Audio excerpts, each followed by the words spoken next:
Thanks to everyone for joining us today for today's webinar to review the 2016 Northeast Dairy Farm Summary Results. I'm Tom Cosgrove, Senior Vice President of Knowledge Exchange and Public Affairs here at Farm Credit East. And for many dairy producers, the last 2 years have really been challenging, and I think the other word that comes to mind is uncertainty. There's been a lot of uncertainty with respect not only to milk prices, but certainly milk marketing, policy. Obviously, weather is always a wild card, and I know that there were issues last year and a kind of a rough start to the spring for many folks across the Northeast this year as well. So today we're going to be reviewing the 2016 Northeast Dairy Farm Summary Results, and then really discussing, well, what does that mean for dairy producers, and hopefully provide some insight about what producers can do about it as they face the challenges and uncertainty in the industry today. So first I'm going to introduce our Farm Credit East Director of Knowledge Exchange, Chris Laughton, who's going to present the DFS results. Chris has been with Farm Credit East 6 years. He's a native of Massachusetts and attended the Cornell College of Agriculture and Life Sciences. And he has an MBA from the Eisenberg School of Management at the University of Massachusetts in Amherst. So with that, I'm going to turn it over to Chris for his presentation. Great, thanks, Tom. Today for the agenda, we're going to review the results of the 2016 Northeast Dairy Farm Summary. As Tom said, we'll then have a panel discussion where we talk about some takeaways from the report and the current economic situation for Northeast Dairy. And then we'll have plenty of time at the end, hopefully, for audience Q&A. So without further ado, I'll get into some key points of the report. The Dairy Farm Summary is really a rather unique project within the American dairy system, in that it's one of the most comprehensive analyses of real financial data from actual farms. Again, we had excellent participation from the Northeast dairy industry. We had over 450 farms in our sample. Most of the farms were from New York, but we did have participation from across the region, as well as from a wide range of sizes and business models. The distribution of farms in terms of size was fairly, each category was very well represented. We had quite a few farms that were less than 100 milking head of cattle, as well as several that were over 1,000, and then of course all sizes in between. We did not include in this study organic producers, as their economics are substantially different. So the big news for 2016 was milk price. The average milk price was $1.39 lower than the year before, according to farms' actual receipts. However, somewhat surprisingly, profitability actually increased on an accrual basis from an average loss of $30 per cow to positive earnings of $15 per cow. I mean, again, that's basically break even, but we did see some improvement in profitability. The real reason for this, of course, was the net cost of production fell to $16.79 from $18.36 the year before, which is down $1.57, which is greater than the drop in milk price. So the result was an increase in earnings. Productivity per cow and per employee also increased, which helped results. However, when we look at cash flow, including debt service, the average farm had insufficient cash flow. This resulted in many farms taking on additional leverage or adjusting the terms of their existing debt. So per cow debt actually increased by 14%. So the story of 2016 is much more nuanced than simply saying earnings increased. So if we go on to the next slide, this shows the net margin for Northeast dairy producers by year. The black columns indicate profits and the white columns indicate losses. You can see on the right-hand side of the chart the record earnings year of 2014, followed by two more or less break-even years and a projection for 2017 of modest profitability, depending, of course, what happens with cost of production. If we widen our time horizon and go back to the beginning year of the DFS in 1979, we can see that volatility and variability in earnings has significantly increased as you go from left to right on the chart. Putting in a trend line, we can see that while variation has increased, the general trend of earnings has also increased. However, it is uncertain whether this trend will continue to take place or not. So shortening the time frame and focusing on this more volatile period, it shows net earnings per cow for the last 20 years or so. If we split the chart, we can see that the impact of variability has increased. From 93 to 2004, while variability was greater than prior periods, it was still relatively modest. Standard deviation, which is a measure of variation from the average, was $174, and average earnings were $137 per cow. On the right-hand side, in more recent years, we can see that the variability has dramatically increased, with the standard deviation going from $174 to $418, but notice that average earnings more than doubled as well. This raises the question of whether the variability and the management challenges that come with it is really the price of admission to increased earnings. Finally, note also the rather modest recovery at the end of the chart on the right in 2016. It's very uncertain whether we will see the same kind of variability in future years as we have in the recent past. In other words, will we see the highs of past price cycles, or will we bounce along the bottom for a while? So shifting gears, an interesting thing from this year's dairy farm summary is that while milk price declined, average accrual earnings, that is, if we look at total expenses and total revenues, regardless of when cash actually changed hands, actually increased. There are a number of reasons why this occurred, and we're going to break down a few of them. Here's one. Two of the more discretionary areas of spending on farms are capital purchases and repairs and maintenance. Note that repairs and maintenance in 2016 has declined to a more or less baseline prior to the strong earnings of 2014. It's gone down to roughly $300 per head. Capital purchases declined by even more. This kind of reflects a don't have it, don't spend it mentality on the part of many farmers, where they decided to forego some facility and equipment purchases. It's also perhaps reflective of fewer farms undergoing major expansions given the lower profit climate. So while earnings were modestly better in 2016 than the prior year, when we factor in things like debt service and other cash needs, cash flow was actually tighter, and many farms experienced a cash deficit. This was certainly reflected in the cash position of the average farm. If we look at the chart on the left, it has the current ratio. What this essentially tells us is the amount of current assets that a farm has, that is cash or inventories that will be converted to cash within the current year, divided by the current liabilities or bills that would have to be paid within the current year. The current ratio has been fairly consistent in recent past years at about 2.8 times current assets to current liabilities, with the exception of 2014. But note that it has dropped significantly to 1.8 in 2016. Now this is still not too bad. It means the average farm has nearly 2 times in current assets what it has in current liabilities. But it is a pretty significant erosion of liquidity compared to the recent past. So moving on to the quick ratio. The quick ratio basically takes into account that a big chunk of current assets on a dairy farm is feed inventory, which while it will be used to generate revenue, it cannot be directly used to pay bills. So if we take out inventory, we have what's called the quick ratio, which essentially looks at cash versus current liabilities.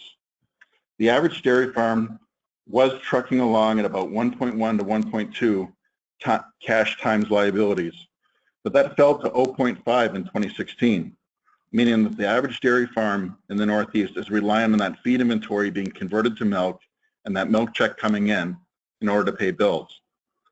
Again, the current ratio is still a relatively healthy 1.8, but there was certainly a lot less money in the checkbook for most farms in 2016, and a lot more farms were waiting on those milk checks to come in order to pay their bills that were due. I should note that while these ratios have declined, they're still not that bad compared to businesses in a lot of other industries. A quick ratio of less than 1 is not unusual for other industries, so 0.5 is not that bad, but it's definitely a deterioration from where it had been in the past. How did farmers make up this cash shortfall? A big way that it was made up by a lot of farms was increasing debt per cow, and here we're talking about total liabilities, everything from bank loans to trade credit to other obligations, not just bank loans. Basically, a lot of them increased their leverage in bank loans and in trade credit, as well as increasing their time to pay on trade credit. So in this chart, we went back to the beginning of the dairy farm summary and looked at debt per cow and found that it held relatively steadily, as you can see, from 2,000 to 2,500 for about 20 years before beginning an upward climb in 2002, which coincides, by the way, with the increasing variation in earnings which we saw in the early slides. This culminated in the figure exceeding $4,000 per milking head for the first time in 2016. Understandably, the two periods of greatest increase were 2007 to 2009 and 2015 to 2016, which were tough milk price periods. So this chart does look a bit worrisome. If we put it in an inflation-adjusted line, we can see that we've had this kind of debt before if we adjust for the impact of inflation on dollar amounts. But we do have to go back to the 1980s to get there. The rate of increase that we've seen over the last 2 years is probably going to be unsustainable. So how did farms do it? How did Northeast dairy farmers make ends meet in 2016 despite the lower milk prices and despite the cash crunch that they faced? The answer is basically by lowering costs. This was able to happen due to a combination of lower commodity prices, belt tightening and economizing, and as well as increasing productivity. So let's look at a few of the major cost categories. Feed is typically the largest cost on a dairy farm, and we can see that this cost declined by 22% in the 2-year period from 2014 to 2016. Certainly a lot of this decline was due to lower feed commodity prices, but some of it may also be that farmers were not pushing their cows quite as hard on the feed side as they were in 2014 when milk prices were high. Labor also went down on a per hundredweight basis, which is fairly remarkable as labor costs rarely go down. In this case, however, they declined by 4% on a hundredweight basis over the 2-year period. This was due entirely to increased per cow productivity, as well as some increases in labor efficiency, rather than a drop in wages, as average spending per worker actually increased slightly. Particularly with these first two expenses, feed and labor, it's important to consider that in looking at cost per hundredweight, there are two moving parts. There's the cost of actual spending, as well as the cost per employee and per cow, that is, as well as the productivity of that cow or employee. It's worth noting that the top profit farms were not necessarily those that spent the least on feed or paid their employees the lowest. It was more about productivity and the margins generated rather than the absolute amount of spending. So moving on, fuel expense dropped by more than half, which was pretty much entirely due to the fall in oil prices rather than lower consumption. Supplies, which is a rather general category, dropped by 13%, probably due to tight budgets and cost cutting. Repairs went down 29%, reverting to the prior baseline, although there could be some deferring of maintenance in there. And crop inputs went down 26%. Lower fertilizer prices were a big part of this. Finally, all other expenses across the board fell by 9%, which is a testament to the general economizing on the part of farmers. So getting back to efficiency, and I talked about the difference between the amount spent on things like feed and labor. If we look at the past 10 years, we can see that a lot of more progressive farms have invested heavily in labor efficiency, cow comfort, genetics, nutrition, and so forth, and it's paid off. The average cows per worker from 2006 to 2016 increased by 9%. The average pounds per cow increased by 16%. And if we look at that, we have more efficient workers milking more productive cows. There's a multiplier effect there. And the difference is a pretty substantial 26% increase in pounds of milk per worker. That's a big reason why farms were able to save money on feed and labor on a per hundredweight basis. So one thing that's interesting about the dairy farm summary is we look at average figures. And average figures are important for looking at things like trends over time and how farms have changed and the average experience of a Northeast dairy farm. However, the problem is that we talk about averages as if it's one number, but it's important to remember that when we talk about an average, half fall above and half fall below.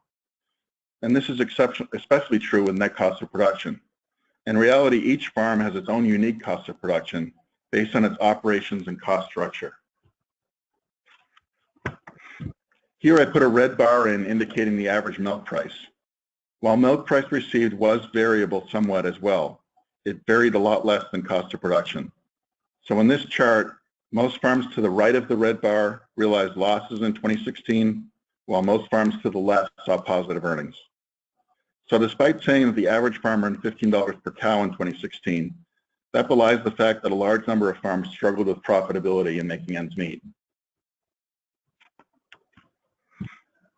So getting back to costs, it's interesting to look at how costs on a typical dairy farm break down between fixed and variable costs.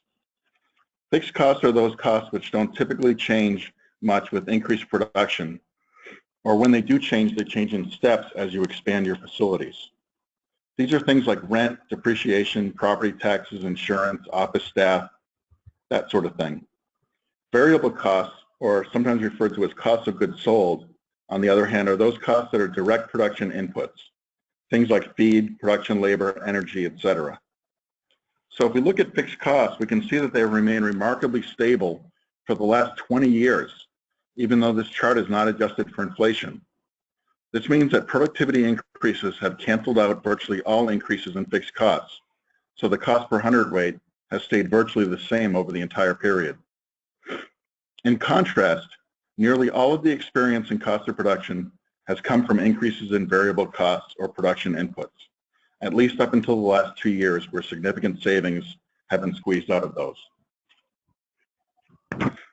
It's even more remarkable that if we put a break in the chart, we can see that not only have variable costs been rising, but the rate at which they've been rising has accelerated.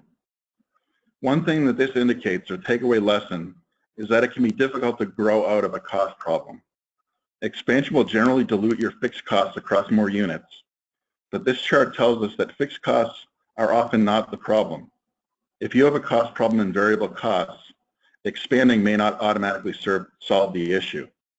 There are economies of scale in variable costs as well, but it's important to get better before you get bigger if you have a cost problem. So some additional takeaways from the 2016 Dairy Farm Summary. Profitability increased basically due to cost cutting despite lower milk prices.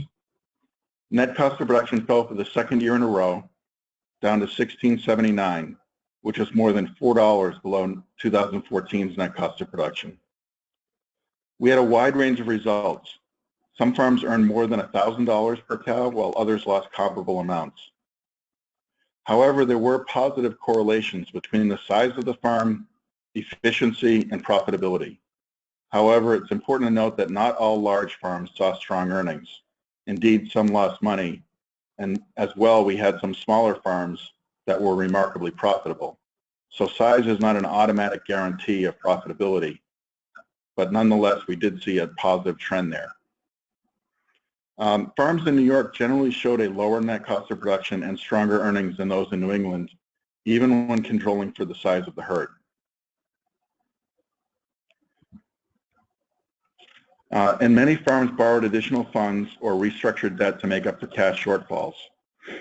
That's an especially important issue going into next year, because the trend that the farms are on is probably going to be unsustainable. The average farm, as we talk about in the broader report, has little reserve debt capacity available. So if we see additional tough years, the ability of the average farm to borrow additionally will be maybe limited. So what does this mean if we look ahead? If we look at the near-term price outlook, 2017 looks a lot like 2015. In this chart, 2016 is basically the slump in prices that's in the middle of the chart. And we can see that on 15 and 17, the price is roughly comparable. So since farmers were able to economize and increase earnings in 2016, despite the drop in milk prices, if they're able to continue in that vein, they should see some increased earnings, some recovery in 2017 as prices move up somewhat. But they're not going to be much better than they were in 15. So realizing positive earnings will be dependent on maintaining those efficiencies that farms realized last year and keeping cost of production from creeping up too much, as it often does when milk prices rise. If we widen our timeline and include 14 in the perspective, we can see that the recovery we're talking about for 17 is really quite modest. I mentioned earlier when we looked at farm net earnings over a long period of time that we've had incredible volatility in the last, say, 15 years. But it's a real question mark whether that volatility is going to continue or whether, like I said, we'll bounce along the bottom, so to speak, for a number of years here. The circumstances that brought us high prices in 2014 were really rather unique global events. And so it's very unclear whether we'll again see those high prices or if we'll be destined to a more modest era of marginal profitability. So how is production responding to all this? Well, while globally producers have been backing off slightly, and we're seeing declines in places like Europe and New Zealand, in the U.S. and in the Northeast in particular, both cow numbers and milk productions continue to rise. This means that we're probably not going to see any dramatic milk price increases anytime soon. And on top of that, we're likely to continue to see the milk marketing challenges we're facing in the Northeast, where finding a home for milk at any price can be a challenge, and the upper Midwest as well, as production bumps up against plant capacity. The recent trade disputes with Canada certainly haven't helped this as well, as it just brings more milk that needs to find a home in border states like Wisconsin and New York. So that pretty much summarizes the results of the 2016 Dairy Farm Summary and a little bit of an outlook into what's coming next. I'll now turn it over to the panel for their reactions and comments. So now, as Chris mentioned, we're going to turn it over to our panel. Very pleased to be joined by a panel from CoBank and Farm Credit East here today. First, I'm going to introduce Ben Lane, who's a senior economist with CoBank's Knowledge Exchange Division, based out of Denver. And though he's in Denver now, he has roots in the Northeast and had previously overseen risk management, hedging, and did economic forecasting for Agrimark, which owns the Cabot brand. Ben has both a bachelor's and a master's degree from the University of Massachusetts. And before I move on to our Farm Credit East panelists, I just want to make a note about CoBank, key partner for Farm Credit East, and also a member of the Farm Credit System. It's actually where Farm Credit East gets its funding, but we partner with them in a number of ways. And of course, in their cooperative business, they lend to many of the major dairy co-ops in the Northeast and across the country. So they're a key partner, and certainly looking forward to hearing from Ben in a couple minutes. Then we're going to hear from John Lair. John's with Farm Credit East. He's a business consultant in our Sangerfield, New York office. He's been with Farm Credit for 27 years, and he's worked with many dairy and other businesses on a variety of advisory roles: expansion planning, budgeting, farm transfers. John's Farm Credit tenure has been split pretty evenly between being a loan officer and on the consulting side of the business, so certainly glad to get his perspective. He's a native of Jefferson County, New York, and graduated from Cornell in 1990. Then finally, we'll be hearing from John Fessenden. John's been with Farm Credit East for 14 years. He's a senior loan officer in our Geneva, New York office. He works with a number of farms in ag businesses, primarily dairy, in the Finger Lakes region of New York. John's a Cornell graduate and brings deep dairy industry experience to his role, as he grew up on a family dairy in King Ferry, New York, and continues to be involved in the dairy industry with ownership in a herd in Attica, New York. So to kick things off, I'm going to turn it over to Ben first. What I'd like to do is give each of the panelists a chance to kind of give their thoughts on the summary results that Chris presented. And Ben, given that you work for CoBank and that you have obviously CoBank works with farm credit associations from across the country, I'd also be interested to hear your comments on what are you seeing in other parts of the country. Do other parts of the country have programs and data sets like this that are comparable? So Ben, why don't we start off with you and just make sure your phone's off mute.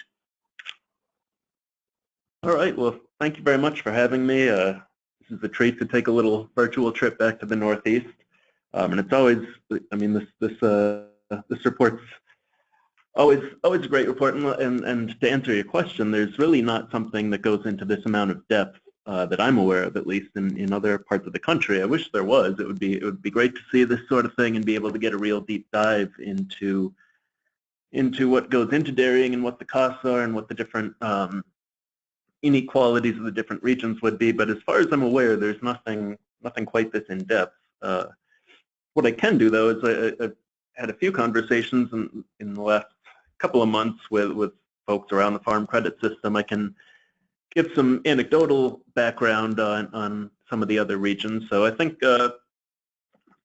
if we want, I could take a quick little journey westward and just kind of look at some of the different regions and see what stands out to me as what's similar, what's different about some of the regions.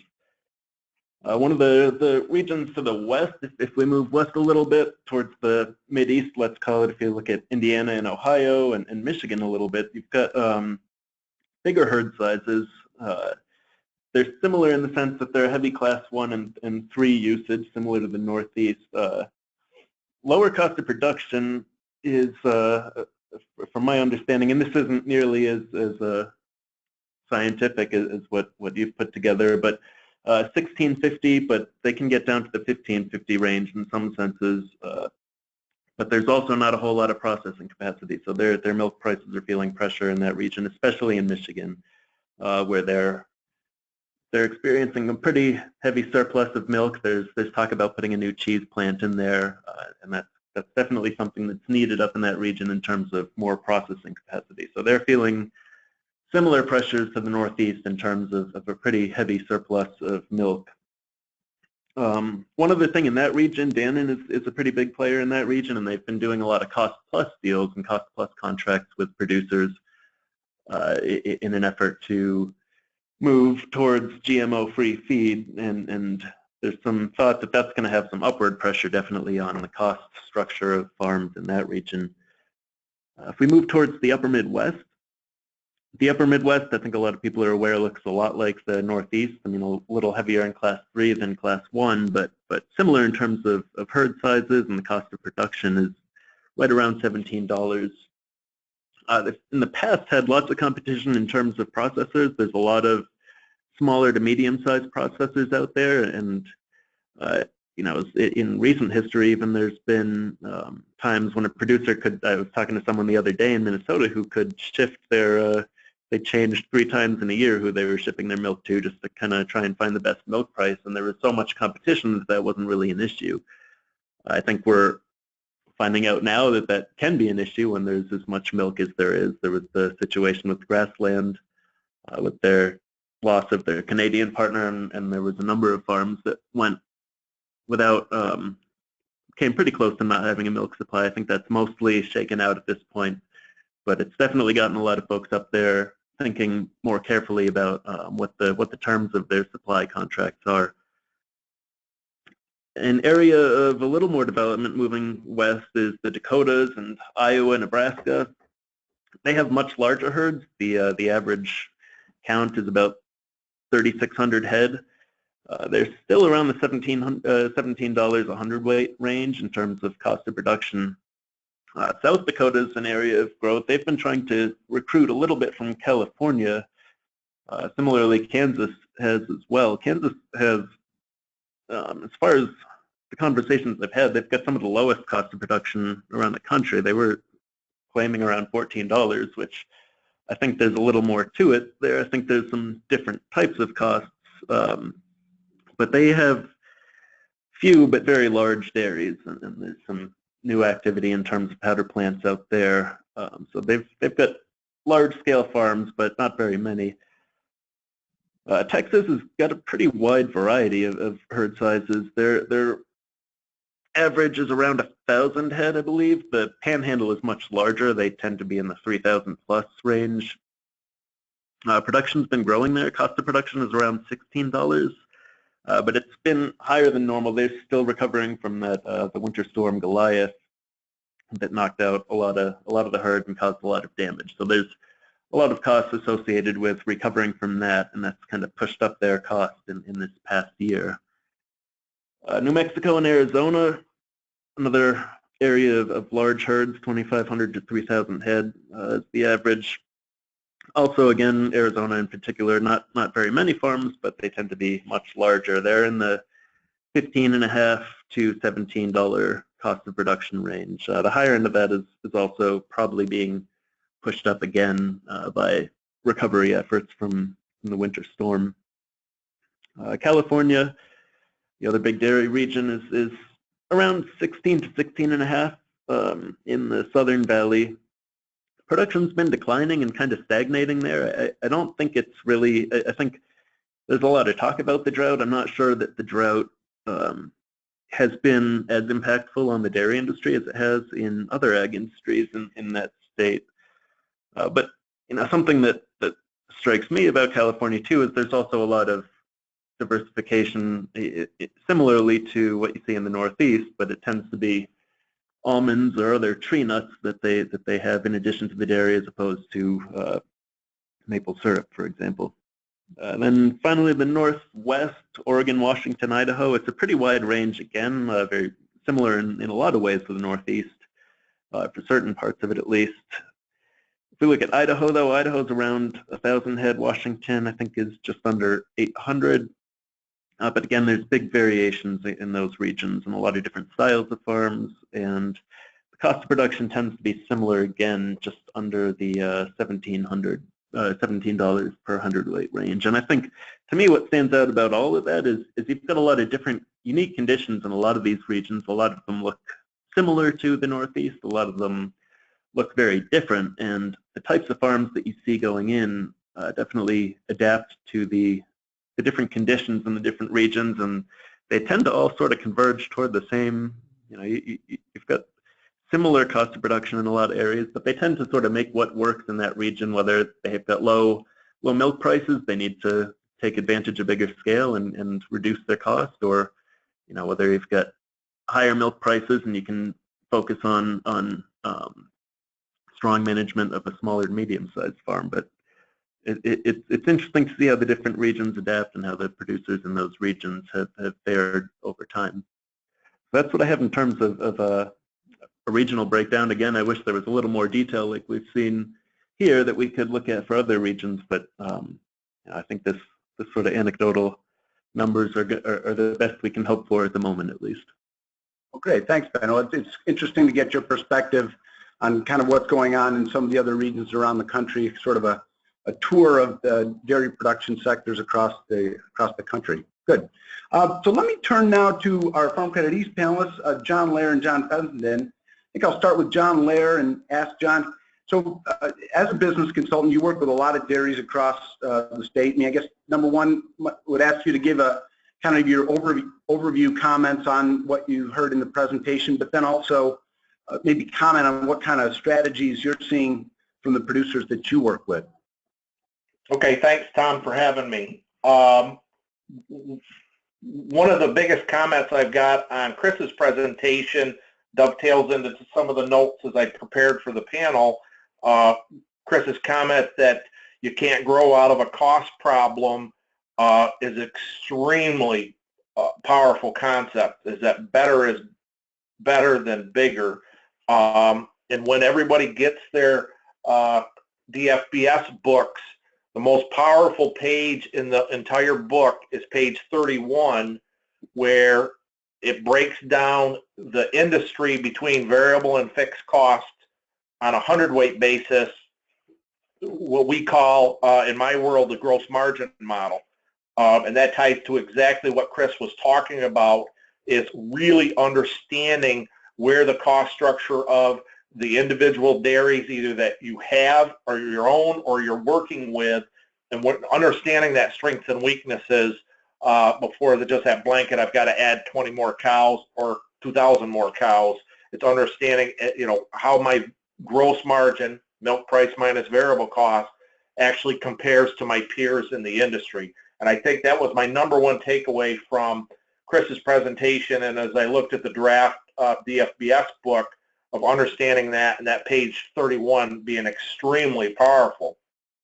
I work with about 50,000 cows, 60 producers on a very regular basis, where we're in the weeds on that page 31, so to speak, of really understanding the cost structure. And I think that's my number one message in terms of strategies as you look forward.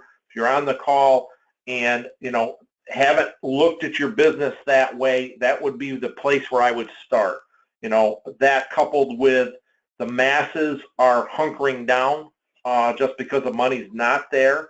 And I believe it's going to get worse. I think the next milk checks in the Northeast that we're going to get in the next 10 days will be a solid $1 less than the month before. Going into crop season is a little bit telling. But understanding that cost structure, and then that allows my producers to do some other things in the weeds. We call it, with our consulting group, milking the right cow, not just milking cows. With that good cost structure and good financials, we can come up with a break-even analysis on an individual cow. If a cow gets added or subtracted from the dairy, there's really only 3 or 4 things that are going to change: the marketing cost of that milk, the cost to feed her, and the supplies. Everything else is pretty much fixed if you add one individual cow. And if we drive it down to that level with good records and the gross margin model, we can be as agile as we can in the dairy industry to say, all right, what group of cows on the do not breed list are below that level or something like that. Again, so we're trying to milk the most profitable cows in our dairy as possible. Other strategies that I'm seeing my dairies work with that tie into this, there's been a tremendous focus, again, with the masses over the last 5 to 10 years on cow comfort. So the money getting spent right now, when there is what we're deeming smart money with a reasonably good payback for cow comfort and safety. Fans, sprinklers, rubber, stall improvement, stall beds, those type investments producers are looking at closely, and you can see the trend line on one of Chris's slides on the production improvement per cow, which is driving overall efficiencies on these dairies. The other strategies looking at is we do some balance exercises and SWOT, strength and weakness, opportunity, threats exercises, and constantly coming back to understanding where we're good and bad out of balance and where that next dollar should be invested or not invested. Sometimes that not invested is more important. The last piece that I can add is, and it tied with the benchmark, you could see at all costs, my biggest takeaway from the whole study, and we started to see this mid-year as we did some group discussions, is dairies lost less money last year than they did in 15. And that's counterintuitive to the way everybody felt. But as you looked at the numbers mid-year and throughout, is they were absolutely able to cut discretionary costs, cut costs in general more than what the milk price drop was. And that's powerful. The dairies that did the best in my group that I work with were the ones that reacted the quickest, versus the groups that took a wait-and-see approach is not going to last, or it's a 3-year cycle, those things that may be old school at this point. But those dairies that reacted quickest and fastest were the ones that were able to mitigate the downside on that. And it was basically discretionary spending. Repairs and capital spending were the 2 biggest ones that we saw drop in our mid-year group. Is that discretionary repairs just really disappeared. And with that, so those are some of the strategies that I'm seeing: the break-even cow, understanding cost, and that's all I can add at this point. Great, John. No, some excellent insights. Obviously, you're working day to day with producers, so it's obviously good insights in terms of what you're seeing from the folks that you're working with. So let me turn now to John Fessenden. So John is on the credit side of our business, and so John, I'd ask you from the lender's perspective again. What are your couple of takeaways from this, and and what are you seeing kind of from the financial management strategy of producers? And then we'll get to got a number of questions that have come in. So then I'll sort of turn the panelists loose on those. So John Fessenden, why don't you give us your thoughts? Okay, Tom. Thank you. Glad to be here. Yeah, as far as the presentation, the one thing I wrote down as Chris was presenting was better before bigger, just like John Lair said, and that's really the focus of a lot of my dairies that I work with, is they're trying to better understand their cost, and they're doing that both with consultants and having a closer relationship with their loan officer, reaching out and trying to understand how can they better manage their business, both on the variable cost side and the fixed cost side. The slide in there that Chris had that showed that fixed costs are staying the same, I think there's some noise going on in there that we need to understand a little bit better, because we do have a lot of producers that are increasing in size, trying to spread fixed costs over more cows or more hundredweights or more employees or whatever, and they're being successful in doing that. But this slide says, well, why is it not showing? And I think it's because of the herd size that we're looking at in the dairy farm business summary, as well as some of these smaller operations. The fixed costs are really hard to dilute, and so there's some information in there that I think we can work on a little bit to understand better. We certainly do have some large producers that are expanding and managing to dilute those fixed costs better, and that's a big focus I see as I work with some of our large farms. And then we have to recall that the dairy industry is a commodity industry. The margins are very small, and so we do have farms looking for new opportunities to differentiate. As Ben mentioned, some non-GMO things going on across the country, as well as people trying to market their own product as opposed to just producing a commodity. On the management side, I really see a lot of operations, coming back and focusing on the core, saying, okay, here's who we are, and identifying that and saying we're a dairy farm, and making sure that the assets that they have meet the objectives of that core vision. And so they're either shedding some excess assets, if they have some stuff that they don't need, they're paying down some debt by doing that, or at least being prepared to do that.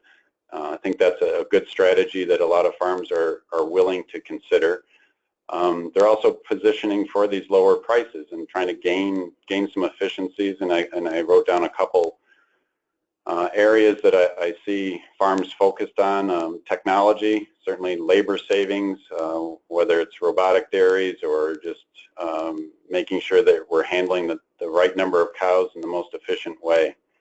Also under technology, I had genomics. It seems to be an area that there's an awful lot of interest in, whether they're actually going through genomic testings or just having a higher focus on genetics and looking for that cow of tomorrow. Who is she? How healthy is she? How much resistance does she have to disease? And of course, production.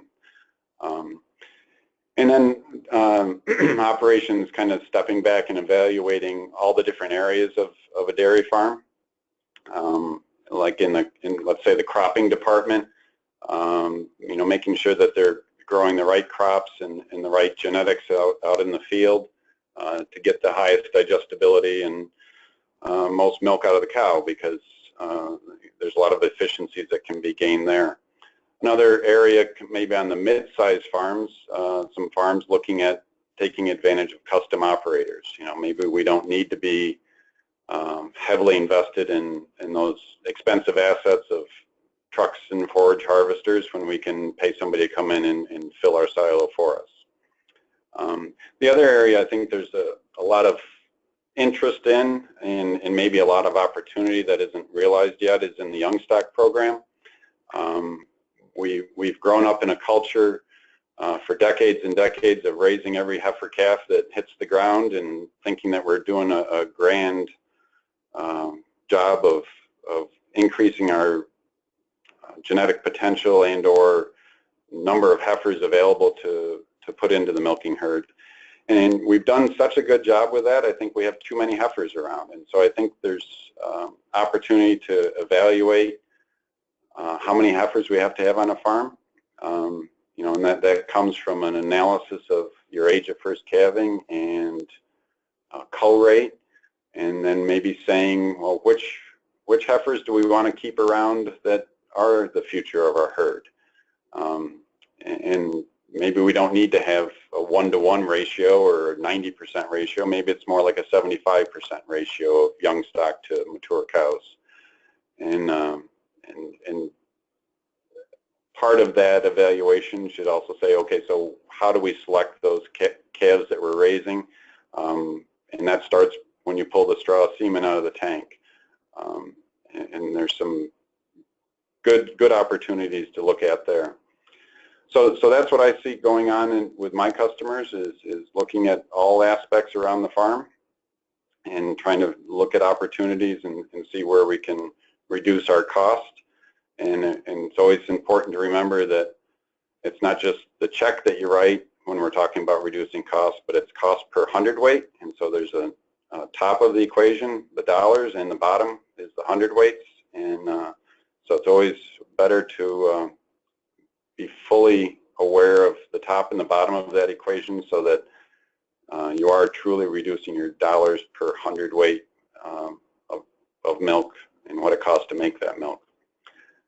So I'll send it back to you, Tom, and Okay. see where we're going. Good. Yeah, no, we've gotten a number of questions in. I'm actually going to turn now back to Chris because a couple specific questions came in on a couple items on the summary. And I would note for everyone in the GoToWebinar panel, the handouts of the slide deck as well as the full summary, text of the summary, which includes obviously more information than we're covering here today. It's available there, and it also is available on our website as well. So the two questions that are a little more of a drill down into the dairy farm summary data is looking at the size of farm relative to net cost of production, and then there was another question about what are the main cost drivers that have the difference, explain the difference between New York and New England. So Chris, I'll let you hit those real quick. Okay, sure. In the dairy farm summary, we break the herd sizes into 4 categories. We do 99 cows or fewer, 100 to 299 cows, 300 to 699, and 700 cows or more. And as I mentioned in the dairy farm in the webinar portion of this, we did see strong trends in terms of size and efficiency and profitability. But if we really look at farm earnings, probably the toughest place to be is the 100 to 299 cows. Farms of that size start to get larger farm expenses, but they still have smaller farm resources. And the 99 cows or fewer, and several of these farms that are in the study are what we call plain communities farms. They use a lot of family labor, and their hired labor cost is much less expensive. So their financial position is a little bit better than the next rung up, which is 100 to 299 cows, where the labor cost actually more than doubles between the two categories, hired labor, because you can't do everything yourself anymore. So that 100 to 299 cows category is economically, at least on average, the most difficult one to be in. And again, that's one of the tables in the dairy farm summary document. In the back of the book. And then, Chris, a quick comment on the difference between New York and New England. Sure. There's a few different things that made it a little bit more expensive to produce milk in New England than in New York. And one of those is that it's not insignificant to consider that New England is typically the end of the freight line. It's a lot harder for trucking companies to get backhauls out of New England than it is to get freight into New England. So everything costs just a little bit more that has to be trucked in. And that shows up in a few specific line items in the dairy farm summary. One is that purchase feed costs about $100 more per head in New England. Hired labor is more expensive. I mean, it's not related to freight, of course, but the cost of labor is a little bit higher. And utilities are significantly more expensive in New England than in New York. So there's a few other categories that are just a little bit more. So if you put that all together, the net farm earnings are about roughly $20 per head better in New York than in New England. On average. Great. On average, yeah. Yep. Okay, good. So another question that came in, it kind of relates back to how this might get reflected in the summary results. for this year is that last year in various parts of our territory we had a pretty severe drought. And so there was a question came in how that might have been reflected. I'm going to turn this one first to John Fessenden. John, I think the worst areas of the drought were west of you, but I'm just wondering, based on maybe your colleagues out from the western region of Farm Credit East, what you were seeing in terms of, at least anecdotally on results from farms affected by drought.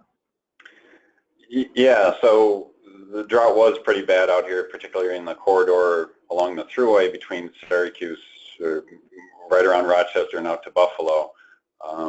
So we had all of the costs of putting crops in the ground, and then we had a lot of dairies that, saw the writing on the wall, and they went out and tried to procure additional forages, so they had that added expense. And of course, other just purchase feed as they, had less forage stuff. They would buy more commodities. So that's showing up in the expenses from 2016. And then on an accrual basis, the bunk silo ends up being a little bit less after 2016, and so that's affecting our accrual earnings as well. Fortunately, towards the end of the season, there were some rain, so we ended up with a lot of farms that ended up with some pretty nice fourth and fifth cuttings of alfalfa, which really was a saving grace late in the growing season. Right. Well, thanks, John. Yeah, and again, obviously we don't have folks from New England. I know the eastern part of New England, New Hampshire, places like that were really hit hard with the drought, and I'm sure having some of that double-edged sword that you spoke of, John, in terms of the cost of putting the crop in the ground without getting the feed at the end of the day. So another question came up. I'll give this one to John Lair. Has to do with robotics. What are you seeing there? The question really came to what impact might that have on cost of production, say now or going forward? Robotics are expensive, very expensive, and the cost we have not seen come down. Our consulting group has done a lot of budgeting, planning, working with families and businesses, and there has been a significant increase in the number of robots, at least in New York State. I think we did a survey not too long ago, and it was double what I thought it was. I think there's 60-ish operations with robots in New York State, which was a lot more than I thought. And as we do our analysis, it's on a case-by-case basis. If you listen to a salesman, it's labor savings. They're going to sell it on labor savings. But there's some of the families that we work with that it's all family labor, and there's zero labor savings because nobody's getting fired. So each one of those is a case-by-case basis. They're very much more mainstream. I was at a tour of a rotary dairy in the last 2 weeks that is set up for the automatic or robotic pre-dip and post-dip. So those technologies are there and are coming. It's just a matter of the cost effectiveness and also knowing your cost structure. I keep belaboring that issue, but knowing your cost structure before so we can project it after to say is the cost savings there and the actual cash flow analysis and the equity impact as well. But it's becoming more and more mainstream, and the more mainstream it is, the better information that we'll have. We're working on a robotic benchmark as we speak that we will have better and better information as time goes on, but it's here to stay. Okay, great. Thanks for that insight, John. It is interesting to see how that's getting adopted a little more widespread now. I'm going to turn to Ben for a question. I'm going to combine two of the questions that came in, and we're coming up towards the end of the hour. May go a couple minutes long, but we do want to get people back on their day since we were scheduled to end at noon. Question, Ben, you mentioned as you were sort of giving your tour of the countryside, GMO-free, and the question asked, is this a niche opportunity, or could this have some, I think, productivity issues in terms of a step backwards in terms of a technology adoption? And then while we're talking on pricing, be interested in what you see in terms of pricing based on components. Do we see changes down the road on that in terms of the relative value of milk protein and butter fat? So maybe if you could hit those quickly, Ben. Sure. So I think in terms of GMOs, it's definitely something that's getting a lot of attention. Dairy is kind of unique in that, where do you draw that line for GMOs? Is the milk GMO free regardless of what type of feed it was? I don't know. I mean, there's a lot of emotional arguments about that, and I think it definitely has a big impact on producers. And like I said, I know Dannon is one that's gotten a lot of attention for trying to push and start this GMO-free feed program. And to do that, they're offering cost-plus contracts. There's a lot that goes into that.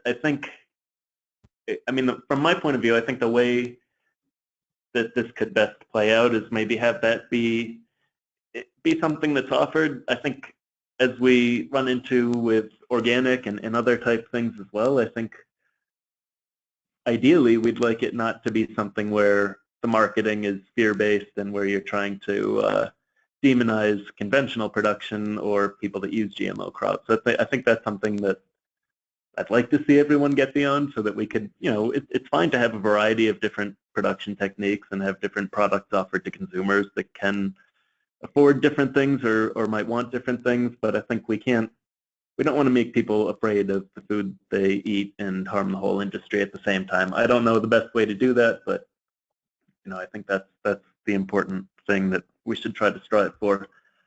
In terms of components, I think butterfat is definitely valuable right now, and I think it's defied a lot of people's expectations over the last few years, mine included. I mean, when we had those $3 butter years, I couldn't understand it. I think people are starting to come around to the idea that it is something that the demand's there for, and I think whether it's people becoming less afraid of the health concerns. I know there's more and more studies that are kind of coming out in favor of dairy products and those things and butterfat. So I think the demand is there. We're seeing it show up in terms of whole milk, not just butter, but in terms of whole milk, higher fat content, yogurt, sour cream, lots of different things. So there's a demand for fat right now, and it's a good domestic-based demand that I think is going to provide a lot of support for the industry as a whole going forward.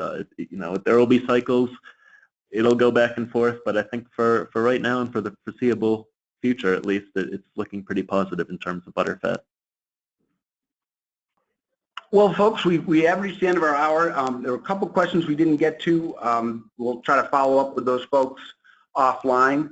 Again, I want to thank Chris for his work on the Dairy Farm Summary. I know it's a labor of love and a lot of number crunching that goes on, but really feel good when we come to the end of the day to hopefully give us all a better understanding of what we're seeing for Northeast dairy producers, and hopefully it's information that producers can use to make improvements in their business and as they move forward. And I also want to thank our panelists for joining us.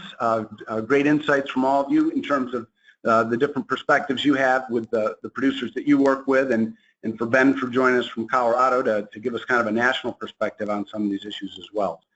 And so again, appreciate everyone's attendance and being a part of this, and we'll look forward to seeing you on our next webinar.